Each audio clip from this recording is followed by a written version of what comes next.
भगवान गौतम बुद्ध की इन बातों में छिपा है अशांत मन को शांत करने का मंत्र। आप भी जाने हम सभी जानते हैं कि व्यक्ति का मन बहुत चंचल होता है। यही कारण है कि मन अशांत रहता है और कई तरह के सवालों का जन्म भी अशांत मन के कारण ही होता है। यदि आप जीवन में शांति चाहते हैं तो इसके लिए जरूरी है मन को शांत करना। लेकिन मन को शांत कैसे किया जाए, गौतम बुद्ध से जुड़ी इस कहानी के माध्यम से आप जान सकते हैं कि मन को शांत करने का क्या तरीका है। इसमें भगवान गौतम बुद्ध द्वारा मन को शांत करने के आयामों के बारे में बताया गया है। जानते हैं इस कहानी के बारे में जिससे आपका जीवन बदल जाएगा। एक बार एक लड़का गौतम बुद्ध के पास जाकर कहता है, मेरे जीवन में बहुत अशांति है, कृपा करके आप मेरा मार्गदर्शन कीजिए जिससे कि मैं इस अशांति से छुटकारा पा सकूं। गौतम बुद्ध लड़के से जीवन की अशांति का कारण पूछते हैं। लड़का उत्तर देता है, अत्यधिक विचारों के कारण मेरे भीतर बहुत सारे विचार आते हैं जिससे मेरा मन अशांत रहता है। बुद्ध मुस्कुराते हुए कहते हैं, ऊपर आकाश की ओर देखो और बताओ कि तुम्हें सूर्य दिख रहा है। लड़का ऊपर देखता है और कहता है, धूप दिख रहा है।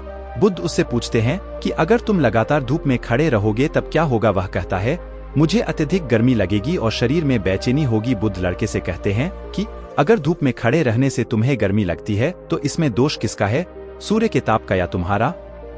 लड़का कुछ सोचने के बाद कहता है, इसका जवाब आप भी बताइए। बुद्ध कहते हैं, सूर्य का काम है ताप देना और ताप का काम है गर्मी लगना।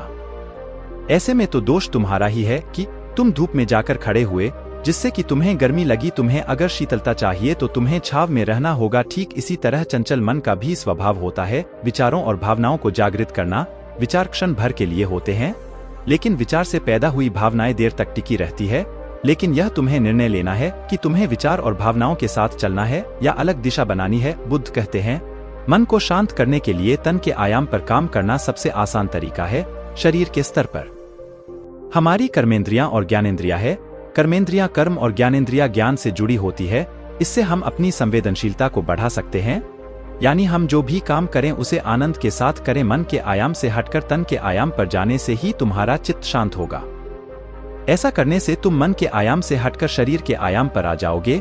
ठीक उसी तरह जैसे तुम धूप से हटकर छाव में आ सकते थे, मन के आयाम से हटने पर तुम्हारी जागरूकता तन पर आ जाएगी। जब तुम तन के आयाम पर काम करोगे तब तुम्हारा चित्त शांत होगा। इसलिए हर काम को तन के आयाम पर करने से मन स्वतः शांत हो जाता है।